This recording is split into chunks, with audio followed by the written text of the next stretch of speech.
Jim, our next question sent to CornyDriveThru at gmail.com, once again related to the WWE Vault's release of Great American Bashes from various years. This was sent by Joe Grosscup, Charleston, West Virginia.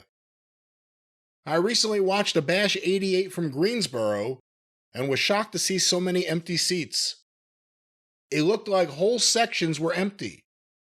This was very surprising, given it's Greensboro, and there was both a scaffold match and war games. I would love to get Jim's thoughts on why attendance was so poor at this event. Well, hold on, and I've just reached around the corner and got my 1988 book because several things were going on. And if you will remember, the most important was that the summer of 1988 came after Thanksgiving 1987. Remember that? That's the way it happened. Yeah. And the people in Greensboro were so fucking offended that Starrcade got taken away from them and put in Chicago. And I know a lot of people now are going, oh, bullshit. No, it affected Greensboro. All the longtime Greensboro fans will tell you that. They've said that before, but it really did. If you go back and look at the numbers, they got pissed. And let me give you an example. I know it was early 87, but I believe in February or March 87. So I'm getting there now. Let's see. February 87. Can I find Greensboro? Yes. Greensboro on February 7th, 1987, it was the Midnight Express versus Ronnie Garvin and Barry Windham for the U.S. Tag Team title, but it was a stacked lineup. It drew 12,000 people, $120,000, right? And business was great. And then, hold on, the following month, I'd have to on March 14th, Greensboro, 1987, the Flair and Wyndham NWA title match sold out, 15,000 plus, paid $130,000. Okay. And then in the summer of 87, I'll get there. In 1987, Greensboro didn't get a Bash show. Now that I'm looking How at could that this, be? Really? Okay, here's the goddamn schedule. Lakeland, Landover, Richmond, Atlanta, Charleston, Los Angeles, San Francisco, Cincinnati, Pittsburgh, Oklahoma City, Baltimore, West Palm, Baton Rouge, Little Rock, Johnson City, Norfolk, which did $180,000, the state of Virginia gate record for wrestling.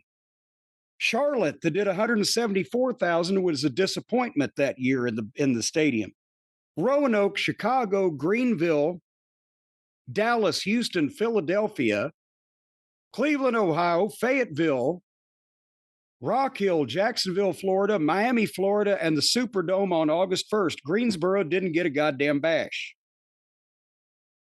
And I'm looking at August. I don't see us back in August either. At least they may have run the town we weren't on it. So point being, they were in go Greensboro ahead. on July 11th. Wait a minute. Where was I then? July 11th. Oklahoma City. You were for the UWF. Yeah. We were at the Bash. It says it's a Bash show, but that was a UWF Bash. So they were in Greensboro. Anything on the house? Ooh, I don't. It says 10,532. Here's the card listed. Kendall Windham defeated Thunderfoot number 1. Nelson Royal defeated Thunderfoot number 2. The Mod Squad defeated Jimmy Valiant and Lasertron in a bunkhouse match. Michael Hayes and Buddy Roberts fought Manny Fernandez and Ivan Koloff to a draw at 13 minutes. A time limit draw of 13 minutes.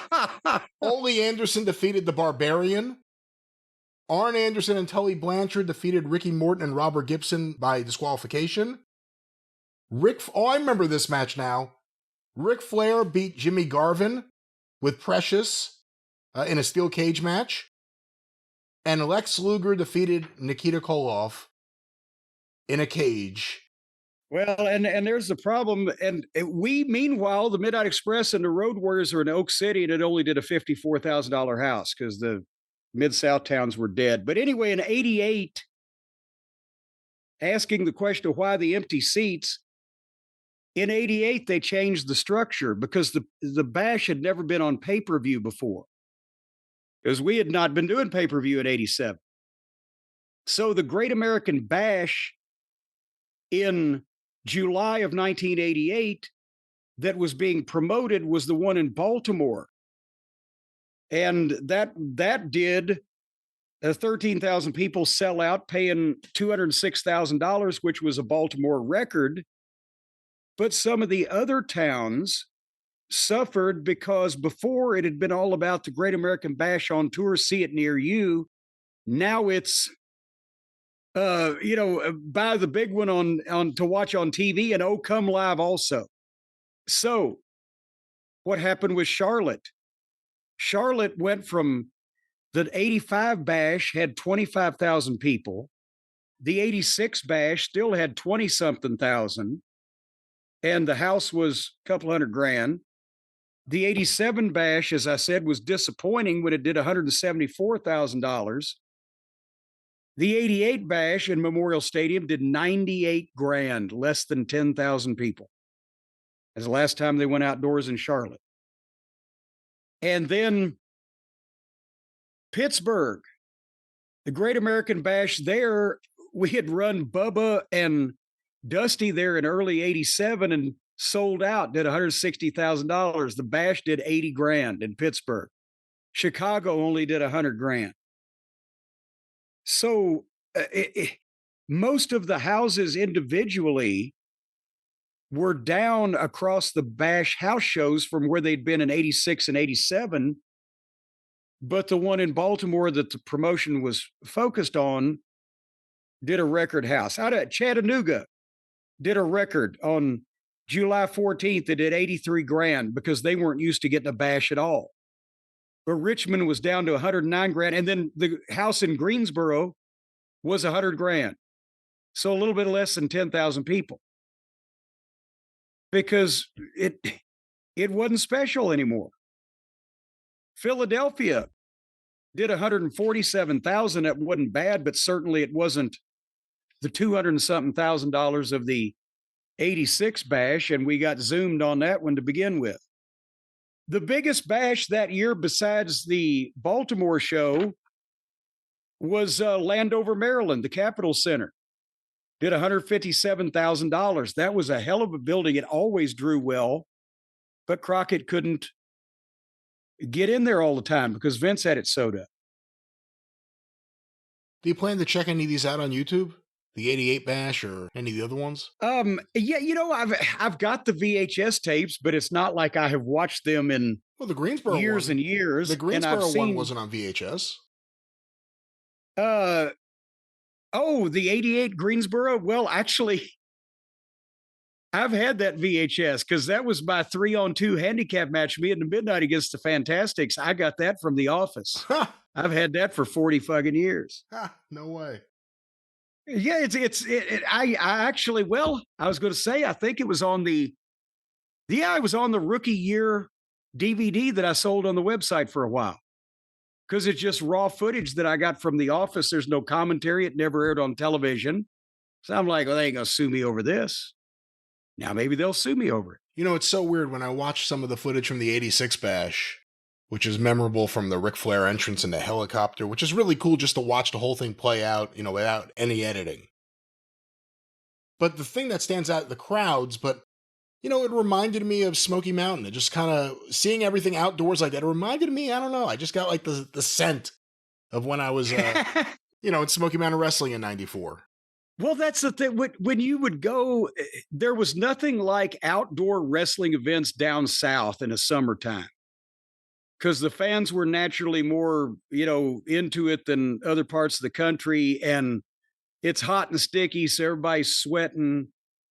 And, they tried to pull some things. And somebody watched the Flair entrance in the helicopter, said, who's that fucking idiot getting out with Flair waving a rubber chicken around? And you see it, and the guy, he had a rubber chicken. And now I'll tell you who he was, but I'm trying to remember his name. God damn it! But he was he was, if not the most popular nightly local newscaster on one of the TV stations or sportscaster that was a big Flair fan and had done big promotion and build up for this thing. And he was one of the most recognizable people in town. And they had done some promotion where the rubber chicken made some sense with some offhand remark that Flair had made about Ricky Morton being a chicken or whatever. But when this helicopter appears, they're in Charlotte in 1986 or whatever. It wasn't like that, the people were used to these big mega stadium shows that they see with WrestleMania now. And still, even when they've seen the stadium shows, the guys come to the ring and they play some music. And then they get in the ring and wrestle. They didn't know helicopter entrances and all this. When that helicopter starts flying over and lands in the stadium and Flair gets out with that robe and the newscaster that everybody watches every night on TV is with him, it was a big fucking deal. People went crazy.